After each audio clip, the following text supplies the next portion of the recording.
നമസ്കാരം. It's me Anuram. Meaning മീഡിയയിലേക്ക് നിങ്ങൾക്ക് ഏവർക്കും സ്വാഗതം. കഴിഞ്ഞ ദിവസം കമൻറ്റ് ബോക്സിൽ സെയിൽസ് ടിപ്സിനെ കുറിച്ച് പറയാൻ പറ്റുമോ എന്നുള്ളൊരു ചോദ്യം ചോദിച്ചിരുന്നു. ഞാൻ സെയിൽസ് ടിപ്സിനെ കുറിച്ച് പറയാൻ വേണ്ടിയിട്ട് തന്നെയാണ് ഈ വീഡിയോ ചെയ്യുന്നത്. നിങ്ങൾക്ക് ഇഷ്ടപ്പെടുകയാണെങ്കിൽ ഇത് ദയവായിട്ട് സബ്സ്ക്രൈബ് ചെയ്യുക, കമൻറ്റ് ചെയ്യുക, മാക്സിമം ആളുകളിലേക്ക് ഷെയർ ചെയ്യുക. ക്ലോസിംഗ് ടിപ്സ്, എല്ലാവരും പറയും ക്ലോസിംഗ് ടിപ്സ് എന്ന് പറയും. ആക്ച്വലി ഈ ക്ലോസിംഗ് ടിപ്സ് എന്ന് പറഞ്ഞാൽ എൻ്റെ ഒരു ഭാഷയിൽ പറയുന്ന സ്ഥലത്ത് ഇത് ഓപ്പണിംഗ് ടിപ്സാണ്. നമ്മളൊരു സെയിൽസ് ചെയ്ത് കഴിഞ്ഞാൽ ആ ഒരു കസ്റ്റമറെ കിട്ടിക്കഴിഞ്ഞാൽ ആ കസ്റ്റമറിലൂടെ നമ്മൾ ഒരുപാട് സെയിൽസിലേക്ക് കടക്കാനുള്ള ഓപ്പണിംഗ് ആണ്. അവിടുന്ന് അവരുടെ ബന്ധുക്കൾ, അവരുടെ സുഹൃത്തുക്കൾ, അവരുടെ പരിചയക്കാർ, അങ്ങനെ എല്ലാവരിലേക്കും അവരുടെ റെഫറൻസിലൂടെയും കാര്യങ്ങളിലൂടെയും നമുക്ക് മുന്നോട്ട് പോകാൻ പറ്റും. അപ്പോൾ നമുക്ക് മെയിനായിട്ട് വരുന്ന ക്ലോസിംഗ് ടിപ്സ് ഞാൻ ഒരു രീതിയിൽ പറയാം. നമ്മൾ സെയിൽസ് ആയിക്കോട്ടെ, സർവീസ് ആയിക്കോട്ടെ, എന്ത് കാര്യത്തിലായിക്കോട്ടെ, നമ്മൾ സർവീസ് ഓറിയൻറ്റഡ് ബിസിനസ് ചെയ്യുന്ന സമയത്ത് എല്ലാവർക്കും ചെയ്യേണ്ടത് ഫാമിലി ആൻഡ് ഫ്രണ്ട്സ് ക്ലോസിംഗ്. അതായത് നമ്മുടെ ബന്ധുക്കളുടെ ലിസ്റ്റ് തയ്യാറാക്കി അവരെ കണ്ട് നമുക്ക് അവരെ ചേർക്കാവുന്നത് ഫാമിലി ആൻഡ് ഫ്രണ്ട്സ് ക്ലോസിംഗ്. രണ്ടാമതായിട്ട് വരുന്നത് പപ്പിഡോ ക്ലോസിംഗ് ആണ്.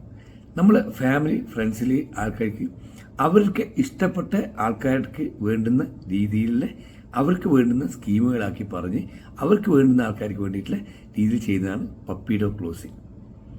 മൂന്നാമതായിട്ട് വരുന്നതാണ് കമീലിംഗ് ക്ലോസിംഗ്. നമുക്ക് ഒരുപാട് തരം ആൾക്കാരുണ്ട്. നമ്മൾ ഈ പറയുന്ന ലിസ്റ്റാക്കി കഴിഞ്ഞാൽ അതിൽ പെടുന്ന ആൾക്കാരിൽ ഒരുപാട് തരം ആൾക്കാരുണ്ട്. നമ്മൾ അടുത്ത വേണ്ടപ്പെട്ട ആൾക്കാർ പോലും ഈ വിവാദത്തിൽ പെടുന്ന കമീലിംഗ് എന്ന് വെച്ചാൽ ഓന്തെന്ന അർത്ഥം. ഈ ഓന്തിനെ പോലെ നിറം മാറുന്ന ആൾക്കാരുണ്ട്. അവരുടെ ഓന്തിനെ പോലെ തന്നെ അവർക്ക് ഡേറ്റ് തരാൻ പറ്റില്ല, ഡേറ്റ് തരില്ല, പൈസ തരാമെന്ന് പറഞ്ഞാൽ പൈസ തരില്ല, ഇല്ലെങ്കിൽ വാങ്ങിക്കുക എന്ന് ഓൾറെഡി പറയും, പിന്നെ വാങ്ങിക്കില്ല. ഇങ്ങനെ ഒരുപാട് ഈ കാര്യത്തിലേക്ക് വാക്കുകൾ മാറ്റി മാറ്റി പറയുന്ന വിഭാഗം ആൾക്കാരുണ്ട്. അവരെയും നമുക്ക് മനസ്സിലാക്കിക്കൊണ്ട് നമുക്ക് സെയിൽസ് ചെയ്യാൻ പറ്റണം. അതുപോലെ തന്നെ ഉള്ളതാണ് സെക്യൂരിറ്റി ക്ലോസിംഗ്.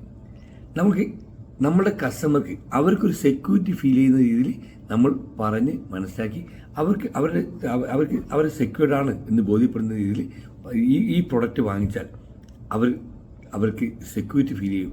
ആ രീതിയിൽ പറഞ്ഞു മനസ്സിലാക്കിക്കൊണ്ട് നിങ്ങൾക്ക് അവരെ ക്ലോസ് ചെയ്യാൻ പറ്റുന്നതാണ്.